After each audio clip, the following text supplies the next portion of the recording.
In this essay, I will use Jenny Moon's 1999 reflective framework to discuss my learnings from this media and trauma unit, with a specific focus on Black British transgenerational trauma and the representations of the Windrush generation in the media. When first discussing trauma, it is important to define it, which opened my mind to an array of how trauma can be represented. Levine defines trauma as when an event creates an unresolved impact on an organism. However, it is important to note that not all trauma involves a direct physical threat. It can also be mental and emotional, which is what intrigued me to learn further about the more covert implications of trauma. The reading of Trauma is Really Strange also introduced the idea of vicarious trauma and the idea of living trauma through others. In our weekly seminars, the topic that stood out to me was transgenerational trauma and the idea that trauma can be passed through families, even unbeknown to family members. When reading Figley's Encyclopedia of Trauma, I was able to learn more about the effects of transgenerational trauma. This specific type of trauma affects the partners and children of those affected, as children subconsciously or unconsciously absorb their parents' experiences and integrate them into their psyches. This can lead to secondary traumatic stress or vicarious traumatization. This leads to children internalising their parents' trauma as their own, and therefore interpreting the world as their parents did, even repeating the behaviour of traumatised parents, such as aggressive, neurotic and traumatic reactions. However, an important quote from Figley's Encyclopedia mentioned the idea of an entire culture becoming carriers of trauma. This became clear when researching post-traumatic slave syndrome, or PTSS. Post-traumatic slave syndrome is an explanatory theory that really looks at multi-generational trauma. As I started to look at the African American experience, starting with slavery as a real clear, long enduring trauma, I started to see that there were clear connections between that survival behavior and contemporary living in African American experience. This can cause maladaptive behaviours that originated as survival strategies but have now passed down from generation to generation, affecting not only families but African American culture. Although PTSS isn't as prevalent in the UK, there is still trauma associated with being Black and British, which I wanted to explore more. With the recent release of the Windrush report being almost swept under the carpet due to the news coverage of COVID-19, I wanted to explore the trauma associated with the Windrush scandal and the trauma attached to those affected and their families, which can be identified through the lens of transgenerational trauma. In order to discuss the transgenerational trauma present in the Windrush generation, it is important to discuss where the trauma originates from.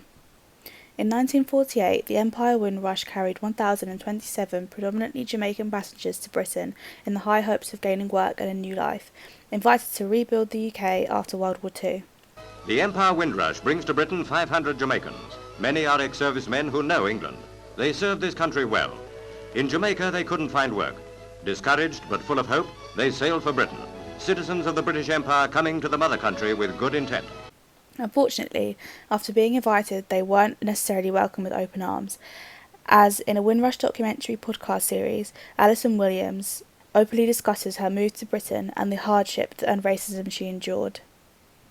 They would ask you, things like how do you live and where do you put your tree houses? And so I used to find that quite insulting and quite worrying.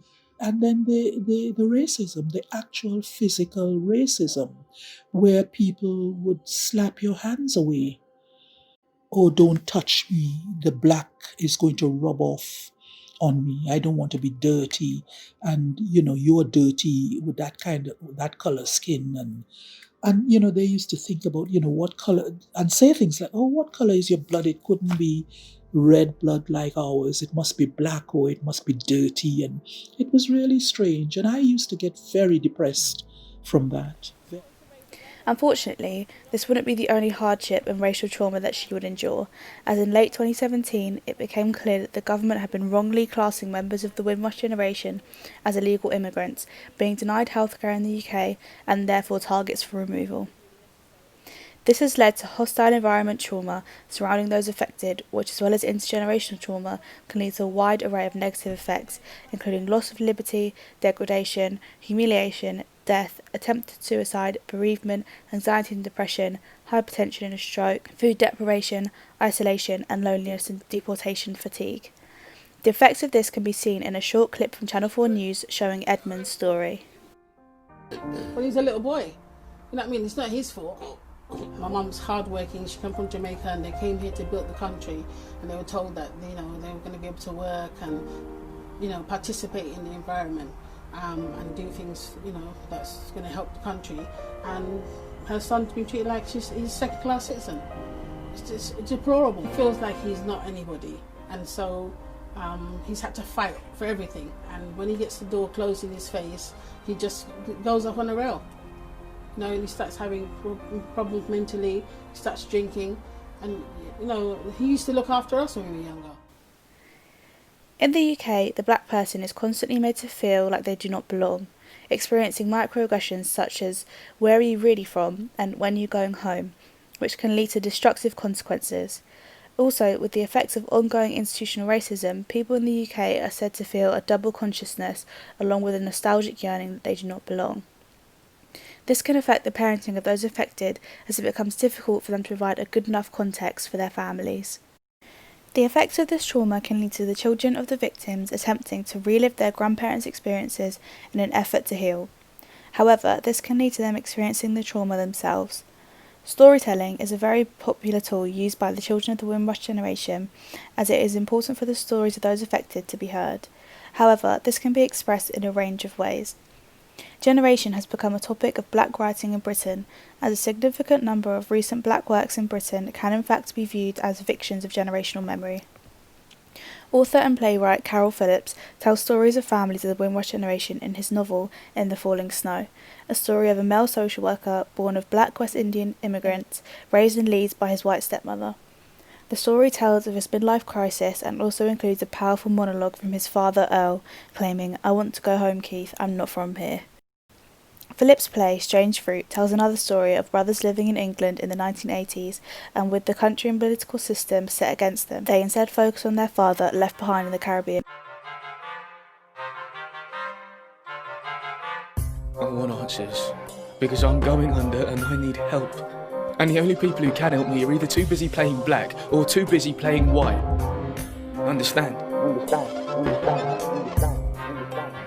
When I get off that plane, I'm gonna walk down the steps barefoot and kiss the tarmac like the Pope. And I'm gonna feel fine, because everywhere I turn, they're gonna be black, like me. And I'm gonna find myself a family, a new family. I'm just their mother. I just work my fingers to the bone for 25 and odd years. I just take them to another country halfway around the world. Most of Carol Phillips' work has a melancholic undertone, which he expresses himself. One of my ways of kind of navigating that was to read.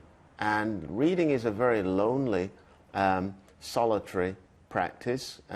Writing is an equally lonely, solitary practice. So I think it's sort of in my DNA to be by myself and musing on some of these subjects. And so I think a lot of the characters I write about do tend to have a similar relationship to isolation and sometimes melancholia.